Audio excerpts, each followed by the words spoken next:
Ceci est un livre audio autogénéré par Google. L'autre Amérique, collection dirigée par Denis Rolland et Joël Chassin. Cette collection de littérature latino-américaine, du Mexique et des Caraïbes au Brésil, à l'Argentine ou au Chili, a pour vocation de faire connaître en France des écrivains latino-américains de talent, poètes ou prosateurs, rarement ou jamais traduits en français. Elle accueille des textes en français ou bilingue, espagnol-français, portugais-français, langue amérindienne français. Dernière parution. Romero Armando, Cajambre suspend dans le Pacifique colombien, traduit de l'espagnol par Yves Moffino, 2019. Aguilar Claudio, Le hors-la-loi Lampiao et sa bande, 2017. Burgos Basallo Viviana, Une mère en prison ou l'apprentissage de la résistance. Uruguay 1972 à 1976, 2017. Chabena Gérard, Rio Gurupa. Journal d'ethnologue dans les Quilombos en Amazonie brésilienne, 2017. Benei Véronique, Santa Marta Poética ou Dire le politique autrement, 2016. Felipe Vidal Christian, Le silence de l'étoile, 2015. ESTEFANELL Marcelo, matricule 246. 12 ans 6 mois et 14 jours au pénitencier de Libertad, 2014. Bedoya Esteban, Les mal-aimés, 2013. Cortés Éric, Le voyage sans retour d'Aimé Bonpland, explorateur rochelais, 2010. ONATE Yvan, La hache enterrée, 2009. Altamirano Ignacio Manuel, Le Zarco, trad. Françoise Léziard, 2009. Finzi Alejandro, La peau ou la voix alternative du complément, théâtre, 2008. Labrousse Alain, La mort métisse. Récit fantastique d'Amérique du Sud, 2008.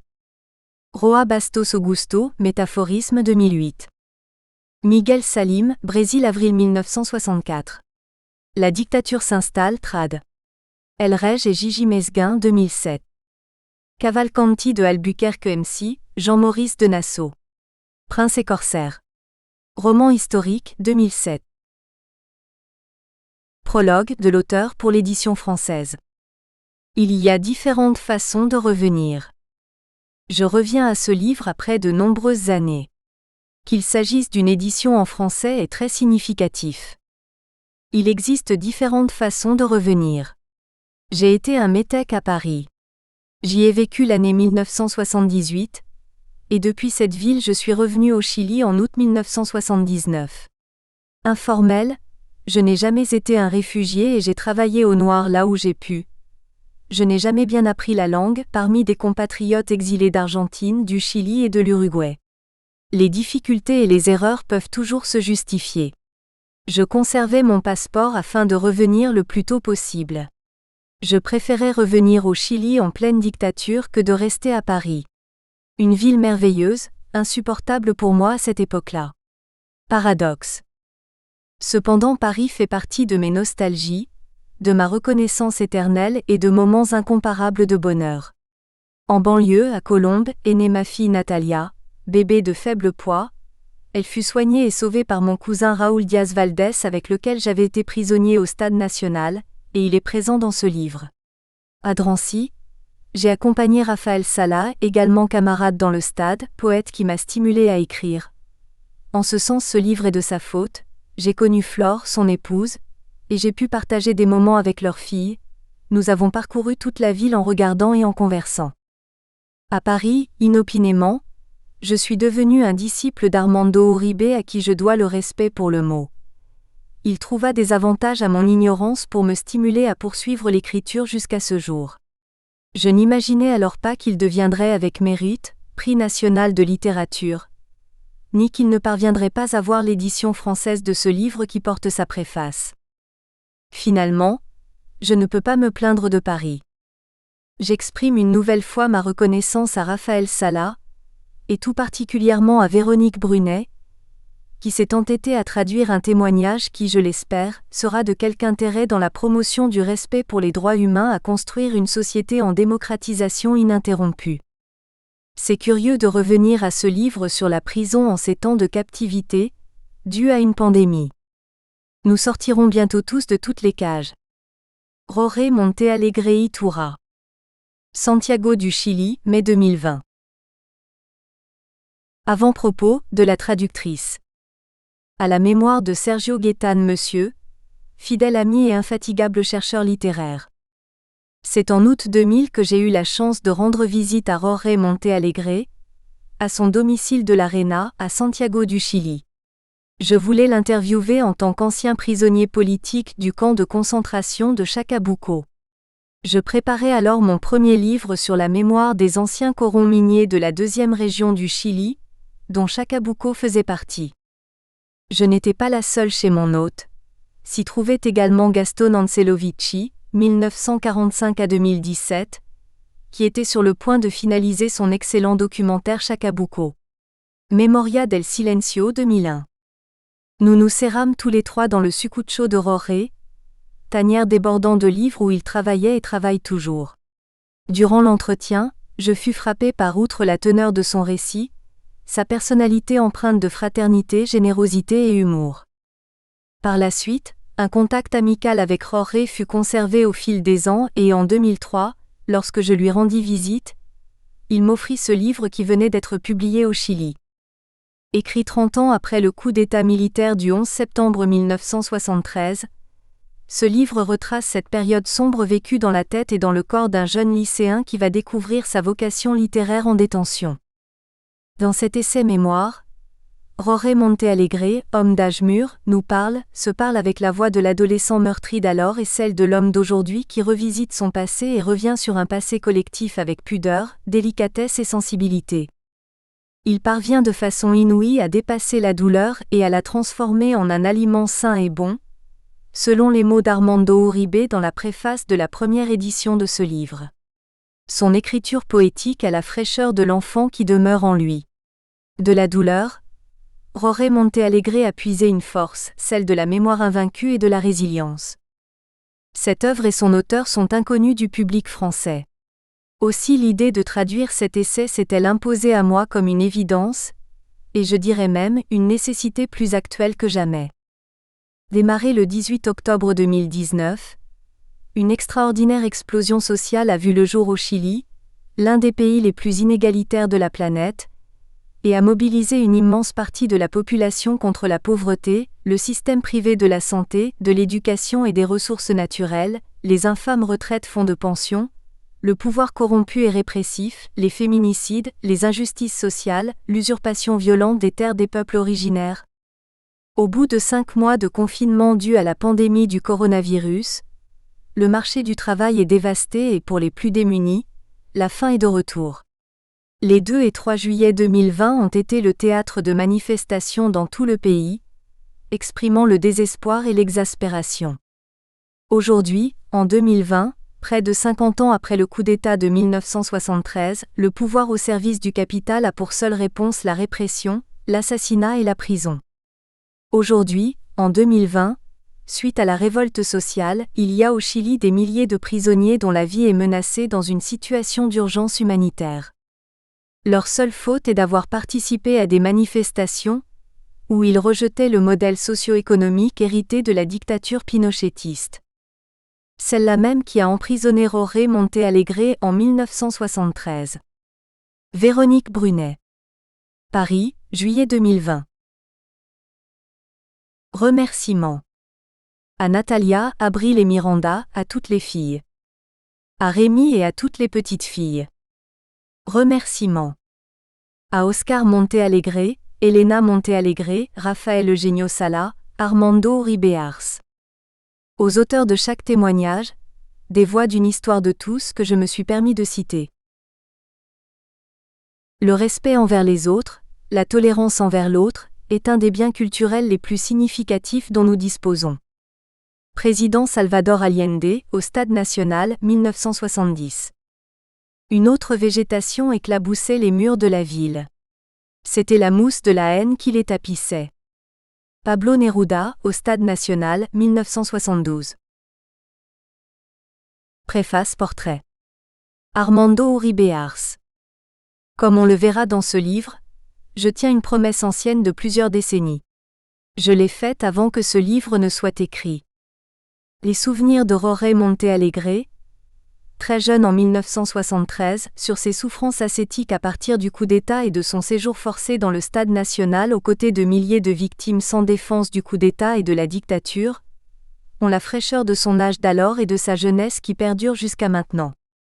De petite taille et les nerfs bien trempés par ses expériences d'enfant et d'adolescent, il n'abjure pas la délicatesse de sa sensibilité dans les milieux les plus sinistres, cruels et injustes. Il surmonte les douleurs et les transforme en aliments sains et bons. Il possède un naturel chrétien comme j'en connais peu. Il aurait pu être berger à l'époque du Christ, écoutant en silence, avec une discrétion éclairée, les paroles lourdes de sens et d'émotion de ce maître.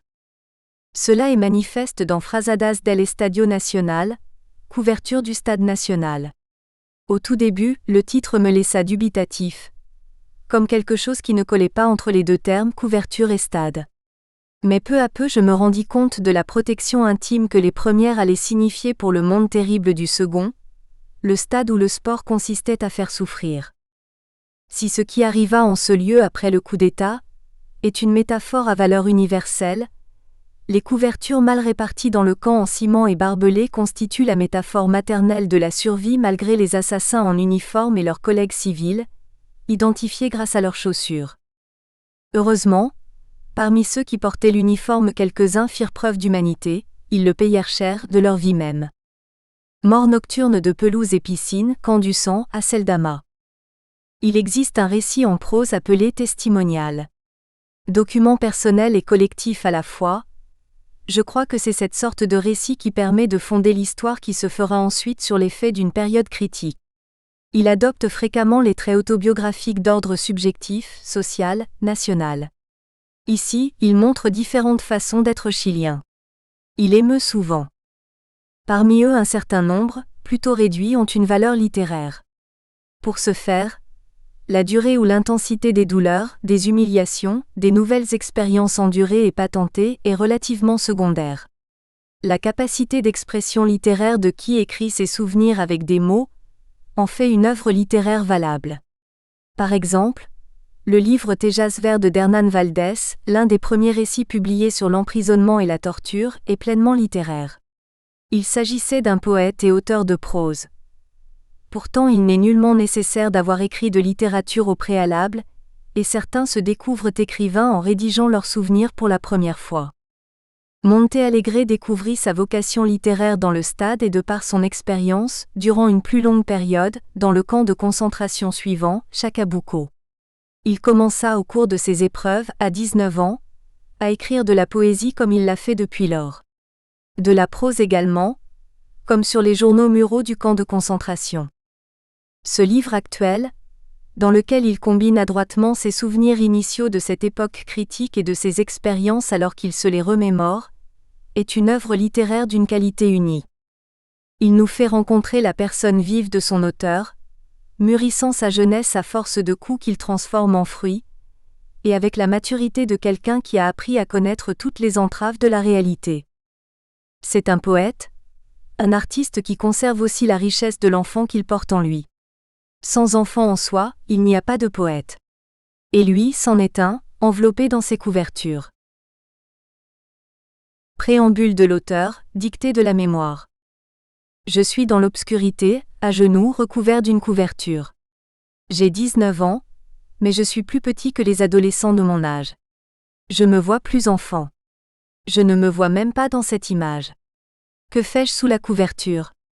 Ce n'est pas moi, ce jeune ado frappé et réduit au silence. Ce n'est pas moi ou ne le suis-je déjà plus? 30 ans ont passé et j'aborde la cinquantaine. Je ne suis pas le chaste collégien d'alors, je suis grand-père. Le souvenir sans image de ce gamin qui reste sous la couverture me perturbe. Sans la vision radiographique des super-héros de ces magazines, l'horizon est sa propre couverture. L'obscurité qui enferme les souvenirs, les conserve et les étouffe, et il faut retourner dans l'obscurité pour que l'image latente se révèle. Dans ce retour, je suis le jeune et le vieux sous la même couverture, la mémoire nous abrite. Je suis le même.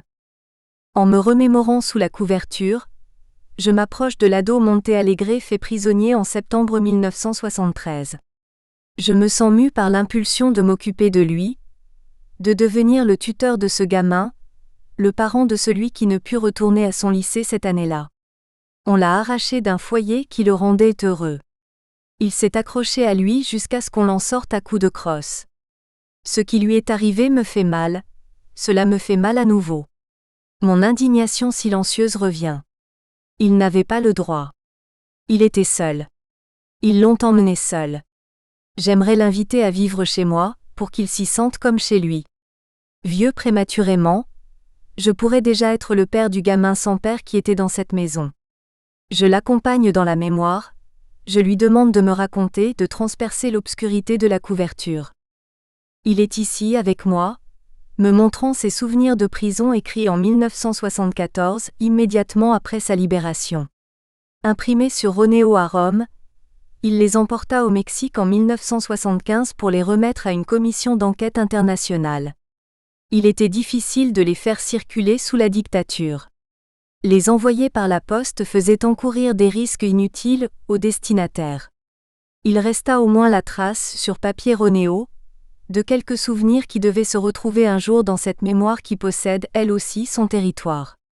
Il a toujours eu l'espoir qu'on puisse le publier au Chili. Et aujourd'hui, il en a l'opportunité. Pourvu que ce ne soit pas trop tard. Dans la dénonciation, il y avait une transcription avec des souvenirs frais qu'on peut difficilement reconstruire 30 ans plus tard avec fidélité. Je lui promis alors de l'aider à reprendre ses écrits, pour les éditer dans notre pays. C'est un engagement ancien. Il écrivit ses premiers vers en prison, et ses camarades lui demandèrent de raconter ce qui leur était arrivé. Et il s'engagea, sans savoir qu'accomplir cette tâche et arriver à ce moment impliquait de vivre un paradoxe, maintenir la dictature ici au-dedans. Comment libérer ce souvenir sans qu'il ne se transforme en oubli? Alors, écho de moi-même, je lui dis que j'acceptais de l'accompagner. D'entrer dans sa prison afin d'en sortir ensemble. Je lui demandais de comprendre qu'à deux, nous verrions davantage, que nous devions prendre en compte et ajouter des épisodes qu'il avait ignorés à cette époque, bien qu'ayant côtoyé de très près les faits. À l'époque où il nota ses expériences, on ne parlait pas encore de découvertes macabres ni de sinistres confessions. Nous fûmes également d'accord pour citer le témoignage de ses camarades de prison dès lors que ces récits seraient complémentaires de ses mémoires, et enrichiraient l'histoire partagée, sans nous arroger douleur ou héroïsme d'autrui. Ainsi, la parole de ceux qui ne sont plus là ou que l'on n'a pas écoutés pourrait continuer avec nous. Nous nous souvînmes en particulier de Luis Alberto Corvalán, mort en exil, qui fut notre ami dans le stade à Chacabuco et hors du Chili. Je lui demandai aussi de ne pas s'éloigner de moi, qu'il ne me laissa pas seul réécrire comme un adulte ce qu'il advint à un adolescent. De toujours me rappeler que c'est son histoire, qu'il fut lui, le lutin qui me souffla les fameuses dictées de la mémoire. Enfin, qu'inévitablement dans l'écriture, je serai celui d'avant et celui de maintenant. J'ai repris les anciens écrits avec l'étrange sensation de relire mes souvenirs, en me découvrant moi-même. J'ai respecté son récit. J'ai résisté aux tentations de romancer et d'incorporer des éléments de fiction. Elles ne m'ont pas manqué. Sans grande prétention littéraire, je désire qu'il ait la valeur d'un témoignage digne de foi. Un moyen de preuve. Avec mes points de vue discutables. Ceux d'hier et d'aujourd'hui. Je commence. J'ai du mal à écrire ou réécrire ces lignes. La mémoire fait mal. L'écriture tarde à venir avec ses souvenirs de souvenirs. C'est revenir. Et je me demande si cela vaut la peine, zigzagant entre scepticisme et espoir. Mais ne pas revenir, ce serait l'abandonner à nouveau. Je revois ce gamin qui tente de respirer sous la couverture. Son image, si semblable à celle de tant d'autres qui furent avec lui, m'étouffe. Qu'il respire. Qu'il ne reste pas pour toujours sous une couverture. Première partie, jour d'école. Septembre, lycée. Je sens le poids d'une couverture aux couleurs crues. Chaude douillette. Elle, ainsi que les médicaments que j'avais pris la nuit dernière, me firent dormir tranquillement. Je serais bien resté plus longtemps sous les draps ce mardi 11 septembre 1973. Ce matin-là, mes cousins s'en furent à leur travail au ministère de l'Agriculture, et moi en cours. J'étais en terminale au lycée numéro 11 de la Conde. À la porte, Un vacarme nerveux faisait se raréfier l'air ambiant. On se cherchait entre amis. Nous n'entrâmes pas dans le lycée. La radio d'une auto passait des marches militaires à tout berzingue. David Oreda, leader de la petite gauche du lycée, fut alerté par une secrétaire. L'avertissement était clair, que nous, les pro-up, ne nous montrions même pas car les carabineros du commissariat voisin nous attendaient. Les étudiants les plus excités avaient une attitude particulièrement agressive et moqueuse envers ceux d'entre nous qui étaient partisans du président Allende.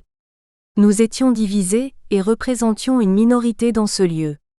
La Fédération des étudiants du secondaire de Santiago avait 2 présidents, depuis sa dernière élection, au cours de laquelle les 2 listes principales s'étaient déclarées gagnantes. Celle de l'opposition était représentée par un démocrate chrétien, Miguel Salazar. Et nous autres partisans de l'unité populaire avions élu le socialiste Camilo Escalona. J'étais très actif dans la fédération d'Escalona. Dans mon lycée d'extrême droite, le plus grand nombre de votes était allé à Andrés Salamán de la Jeunesse nationale. Il se passait quelque chose de grave, et il était plus sûr de vérifier ailleurs. Il fallait s'éloigner. Il nous attendait ? Qui attendait-il ? Chacun de nous avec nos noms et prénoms ? Nous n'allions pas commettre la stupidité d'entrer pour demander. Mais l'inquiétude demeura. Comment vérifier si je pourrais retourner au lycée ? Il me restait cette année à faire pour terminer mon cycle. Je devais passer la preuve d'aptitude académique. Je voulais étudier le cinéma. Enfin bref, le scénario de vie changea d'un seul coup. Nous nous mîmes à descendre vers le centre de Santiago. Le chemin se changea en labyrinthe à cause des barrages et des soldats qui avaient fermé quelques rues. Nous croisâmes de nombreux piétons allant et venant d'un pas rapide. Ils couraient chercher les enfants à l'école. Les klaxons de joie des quartiers chics nous déprimaient peu à peu, et nous imaginions le pire. Je me trompe, notre imagination était dépourvue d'une telle capacité. En vérité, jamais nous ne pûmes imaginer le pire. Nous passâmes brièvement par le siège de la gauche chrétienne. De ce passage, j'ai seulement retenu l'image hallucinante d'un journal en polystyrène que j'avais moi-même posé ces jours-là. Léger, il se soulevait au passage des camarades qui venaient en coup de vent retirer des affaires. Dans ce tourbillon, on nous sortit aussi, nous qui portions notre uniforme de lycéens. Le journal mural demeura seul, face à la cheminée alors devenue indispensable, dans le vaste salon de la belle et ancienne grande bâtisse du 15 de la rue Cienfuegos. Le journal mural m'avait semblé bien léger. Et on n'y pouvait plus rien. Fuyant et intrigués, nous revînmes vers chez moi. Le centre était encerclé par les militaires. Notre seul courage fut de nous réunir autour du poste de radio, dans l'espoir qu'il nous dît ce qui se passait. Nous le regardions en silence comme si nous écoutions des yeux. Nous en parcourions le cadran, entre marches militaires et grésillements. La voix du président Allende nous arrêta. C'était son dernier discours. Un adieu personnel, comme s'il parlait à chacun d'entre nous. Je m'adresse à la jeunesse, à ceux qui chantèrent et offrirent leur joie et leur esprit de lutte. Je m'adresse à ceux qui seront persécutés. Tout était fini.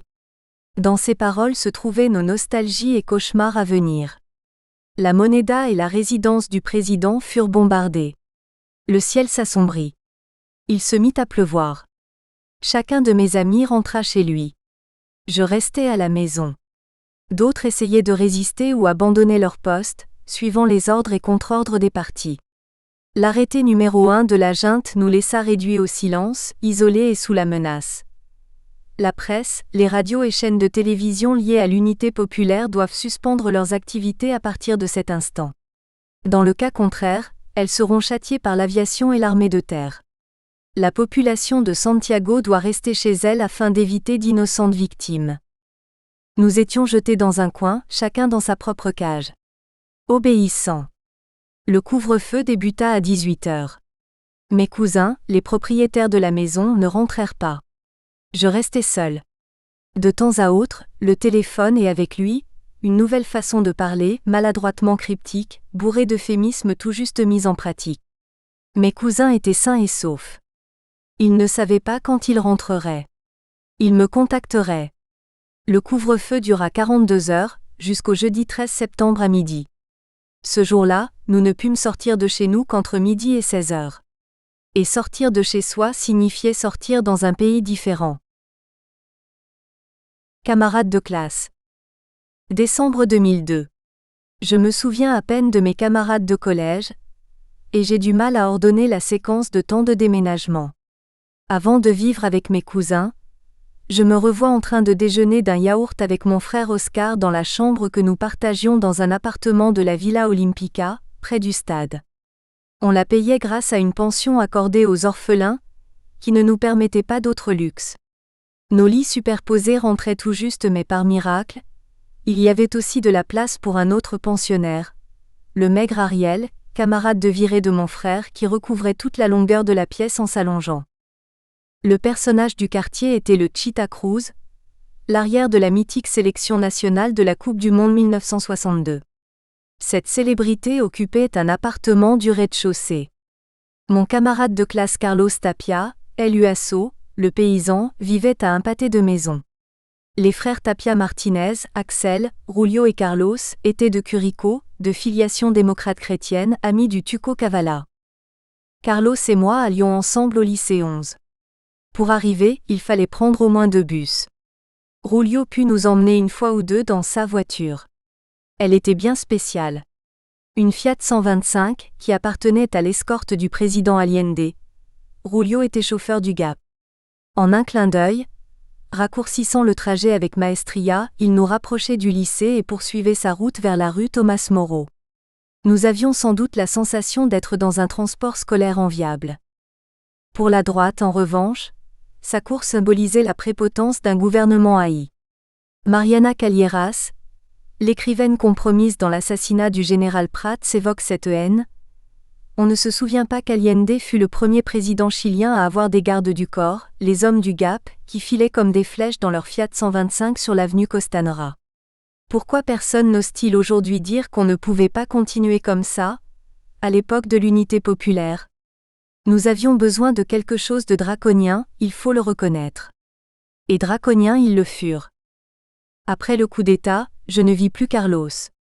Je vis son frère Julio sur une photo, aux côtés d'autres disparus. Julio resta auprès d'Allende. Il fut pris à la Moneda.